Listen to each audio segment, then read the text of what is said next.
자, 오늘 우리가 함께 깊이 파고 들어볼 자료는 찰스 윌리엄스의 소설, 바로 사자의 거처입니다. 네, 이게 배경이 아주 평화로운 영국의 한 시골 마을이거든요. 그렇죠. 그런데 이 평화로운 마을에서 정말 상상도 못한 일이 벌어지기 시작합니다. 만약 우리가 머릿속으로만 생각하던 관념들이 있잖아요. 관념이요? 네. 그게 어느 날 갑자기 실체해갖고 우리 눈앞에 나타난다면 어떨까요? 예를 들어 사자라는 용맹함의 상징, 뱀이라는 교활함의 상징 같은 것들이요. 아, 동물원의 동물이 아니라 그 개념 자체가 하나의 괴물처럼 나타난다는 말씀이시죠? 바로 그거예요. 이게 바로 플라톤이 말했던 이데아의 세계가 현실을 침범한다는 아주 기발한 상상에서 출발하는 이야기입니다. 이데아라는 말이 좀 어렵게 들릴 수도 있을 것 같아요. 네, 그렇죠. 이걸 좀 쉽게 말하자면 이런 거예요. 세상에 정말 다양한 모양의 의자들이 있지만 우리 머릿속에는 의자라는 완벽한 본질, 그러니까 앉기 위한 도구라는 핵심 개념이 있잖아요. 아, 네네, 그렇죠. 이 소설은 바로 그 본질, 그 원형들이 현실 세계로 막 쏟아져 나오면서 벌어지는 대혼란을 그리고 있습니다. 이 엄청난 사건의 한가운데 3명의 주요 인물이 있습니다. 먼저 앤서니, 아주 지적이고 호기심 많은 청년인데 이 모든 기이한 현상의 첫 목격자가 됩니다. 야, 그리고 그의 친구 쿠엔틴이 있어요. 앤서니랑은 완전 반대예요. 완전 반대요? 네, 똑같은 걸 봤는데 이 친구는 그냥 극심한 공포에 질려서 나는 모르겠고 일단 살고 봐야겠다 이런 식으로 도망자가 되어버리죠.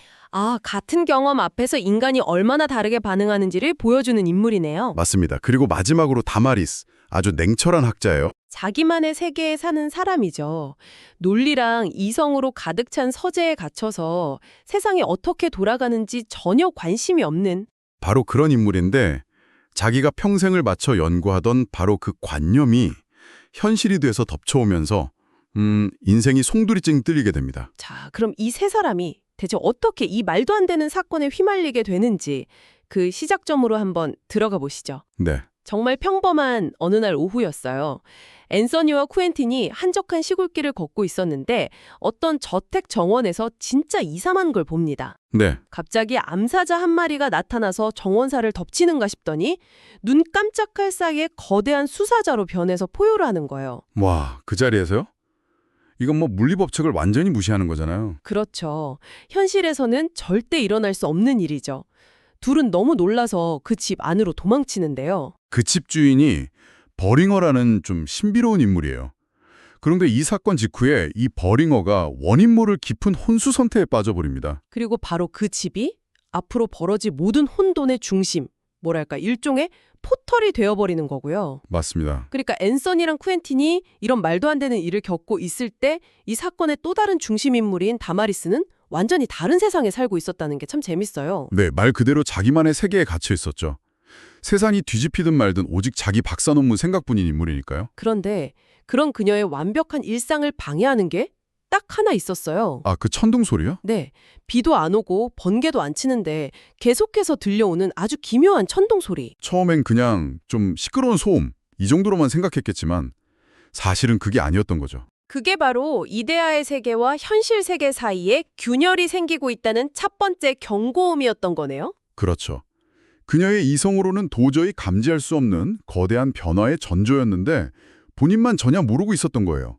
그러다가 다마리스가 지인 부탁으로 어떤 연구 모임에서 강연을 하게 되는데 이게 참 기가 막힌 우연이죠? 네, 하필이면 그게 바로 혼수 상태에 빠진 버링어가 이끌던 모임이었어요. 심지어 주제도 사고 형태와 플라톤의 이데아. 네, 자기 논문 주제랑 비슷하다고 생각해서 아주 가볍게 수락하는데요.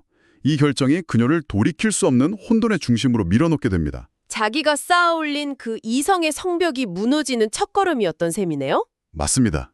다마리스가 에이돌러와 안젤리라는 제목으로 강연을 하던 중에 드디어 사건이 터지는데요. 잠깐만요. 에이돌라와 안젤리라니 제목부터가 뭔가 심상치 않은데요? 네, 맞아요.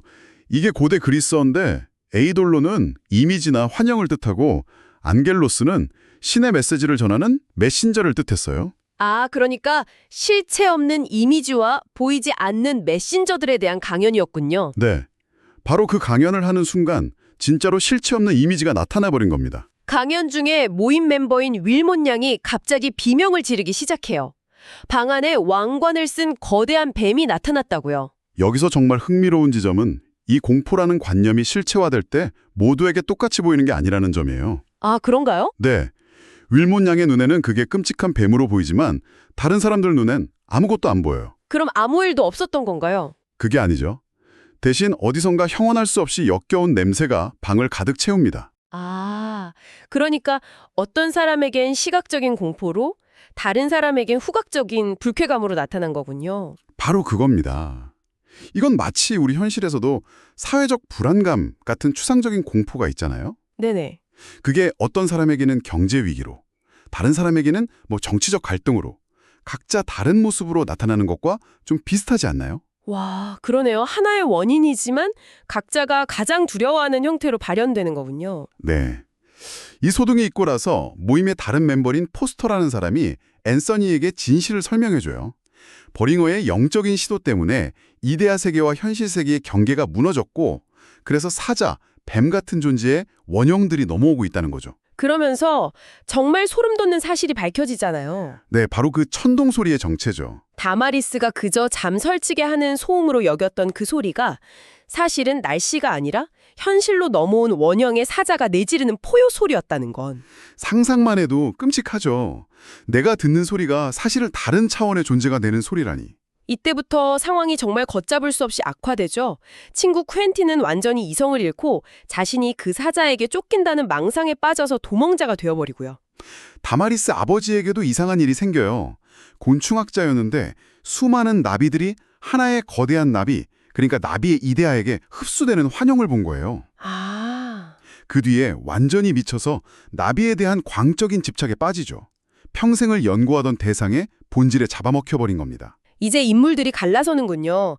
포스터처럼 이 혼돈을 기회로 삼아서 사자의 힘과 하나가 되려는 사람이 있고, 반면에 앤서니처럼 사랑하는 사람들을 지키기 위해서 이 거대한 힘에 맞서 싸우려는 사람도 나타나고요. 결국 이 거대한 변화 앞에서 어떻게 반응할 것인가 하는 선택의 문제로 귀결되는 거네요. 네, 혼돈에 편승할 것인가, 저항할 것인가, 아니면 퀸틴처럼 그냥 도망칠 것인가? 아니 근데 퀸틴은 너무 비극적인데요. 바로 어제까지 같이 길을 걷던 친구인데 이제는 공포에 미쳐서 우연히 마주친 다마리스를 공격하기까지 한다고요. 이 관념이라는 게 사람을 이렇게까지 망가뜨릴 수 있다는 게 정말 무섭게 다가오는 거죠. 이성이 마비된 인간이 공포 앞에서 얼마나 원초적인 존재가 될 수 있는지를 보여주는 장면이에요. 한편 앤서니는 이제 진짜 물리력인 위협에 처해요. 네, 맞아요. 사자의 힘에 잠식된 포스터와 뱀의 힘에 잠식된 윌몬 양이 그를 죽이려고 공격해 오거든요. 더는 사람이 아니네요. 그렇죠. 원형의 힘을 빌린 괴물이죠. 앤서니가 이 둘을 힘겹게 물리치는데 여기서 묘사가 좀 특이해요. 그가 공격을 피해서 탈출하는 모습이 마치 독수리의 날갯짓 같다고 나오거든요. 이건 좀 뜬금없지 않나요? 아주 좋은 지적이십니다. 그냥 민첩하게 피했다고 하면 될 텐데 왜 굳이 또 다른 동물을 끌어들이는 걸까요? 이게 바로 이 소설의 핵심적인 복선이에요. 작가는 이 혼돈이 단순히 나쁜 것과 좋은 것의 싸움이 아니라는 걸 보여주고 싶었던 거죠. 아, 사자, 뱀, 독수리 모두가 동등한 원형의 힘이고 앤서니 역시 자신도 모르는 사이에 이 거대한 힘들의 게임에 참여한 플레이어 중 하나라는 걸 암시하는 장치입니다. 앤서니도 특별한 힘과 연결되어 있다는 거군요. 그렇죠. 이후에 앤서니가 버링월의 조수를 통해 천사들에 관하여 라틴어로는 데 안젤리스라는 아주 오래된 책을 발견하면서 모든 수수께끼가 풀리기 시작합니다. 이 책 내용이 정말 흥미로워요. 우리가 흔히 생각하는 그 날개 달린 천사가 아니라 사자, 뱀, 독수리 같은 태초의 우주적인 에너지를 천사라고 부르거든요. 네, 맞습니다. 힘은 그저 힘일 뿐 선하거나 악한 게 아니라는 거죠. 그리고 아주 중요한 경고를 하죠. 네, 인간의 지혜와 통제력 없이 이 순수한 힘들을 불러내는 건 세상을 파괴할 수도 있는 지극히 위험한 행위라고요. 이 책을 통해 앤서니는 자신의 역할을 깨닫게 돼요. 어떤 역할이죠? 이 힘들을 파괴하는 게 아니라 오히려 그 힘들을 이해하고 지배해서 질서를 바로잡아야 한다는 그런 사명을요. 그동안 이 모든 걸 애써 부정하던 다마리스에게도 결국 결정적인 순간이 찾아오죠. 네, 자리집에서 괴물한테 습격을 당하잖아요. 그것도 익룡, 프테로닥틀이요. 상상해보세요. 자신이 가장 안전하다고 믿었던 이성과 지식의 상징인 서재가 한순간에 원시정글로 변해버린 겁니다. 책들은 흙더미가 되고 익숙한 가구들은 귀귀한 암석으로 변하고요. 이건 그냥 괴물이 나타난 것 이상의 충격이었겠어요. 그렇죠. 이건 다마리스라는 인물이 상징하는 현대 이성주의가 완전히 박살나는 순간입니다. 우리가 과학과 논리로 세상을 전부 통제할 수 있다고 믿지만 그 기반 바로 밑에는 설명할 수 없는 원초적인 힘이 꿈틀대고 있다는 걸 작가가 아주 시각적으로 보여주는 거죠. 네가 쌓아올린 지식체계가 이렇게나 허약하다라고 면전에 소리치는 것처럼요. 맞습니다. 다마리스가 죽기 직전의 위기에서 앤서니가 나타나 구해주는데 이때 앤서니는 이미 독수리의 힘과 완전히 하나가 된 모습이죠. 그리고 바로 그 순간 모든 사건의 진원지였던 버링어의 집이 불타오르기 시작하고요. 그런데 이 불이 보통 불이 아니에요. 소방관들이 아무리 물을 뿌려도 전혀 꺼지지 않는 마치 살아있는 듯한 불길이죠. 이건 이데아 세계의 침공이 절정에 달했다는 신호탄이었네요. 네, 마을 전체가 혼돈에 빠져요. 통신은 두절되고 오래된 헛간이나 물타리처럼 인간의 손길이 덜 닿은 것들이 저절로 무너져 내리기 시작합니다. 저절로요? 파괴라기보다는 뭔가 다른 느낌인데요? 정확해요. 이건 파괴가 아니라 회수에 가까운 현상이에요. 힘이나 교활함 같은 원형들이 인간이 만든 물질 세계에 깃들어 있던 자신의 본질적인 에너지를 다시 거두어가는 과정인 거죠.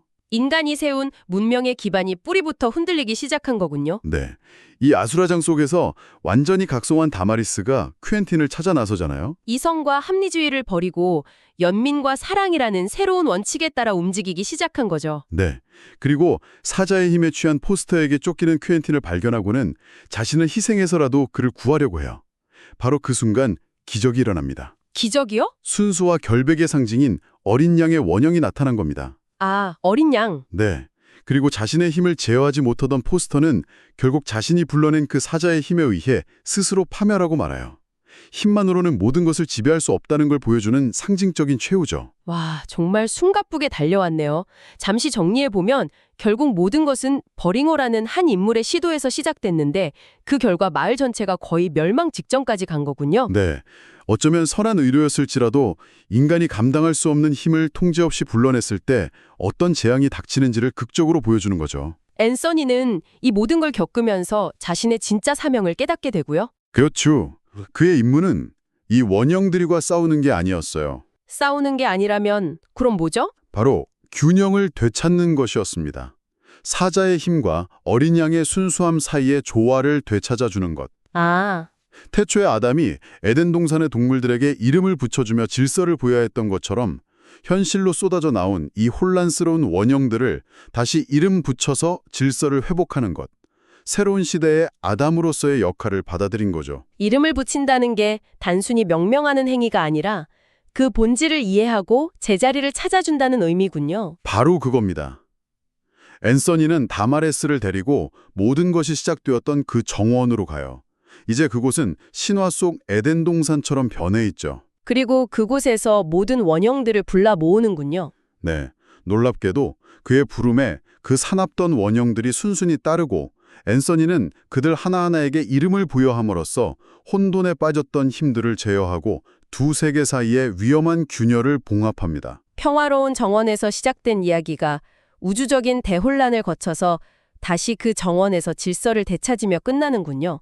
정말 장대한 여정이었습니다. 결국 이 이야기는 눈에 보이지 않는 관념의 힘, 그리고 물질 세계와 형이상학적 세계 사이의 그 섬세한 균형에 대해 말하고 있어요. 그리고 그 거대한 힘 앞에서 인간은 무력한 희생양이 아니라 지혜와 사랑을 통해 그 힘의 질서를 부여하는 존재가 될 수 있다는 희망을 보여주고요. 맞습니다.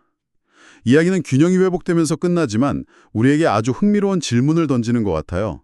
만약 우리 현실을 구성하는 근본적인 관념들이 지금 이 순간 풀려난다면 과연 어떤 원형들이 우리 현대를 지배하게 될까요? 정말 생각해 볼 만한 질문이네요. 이게 비단 소설 속 이야기만은 아닌 것 같아요. 그런가요? 네.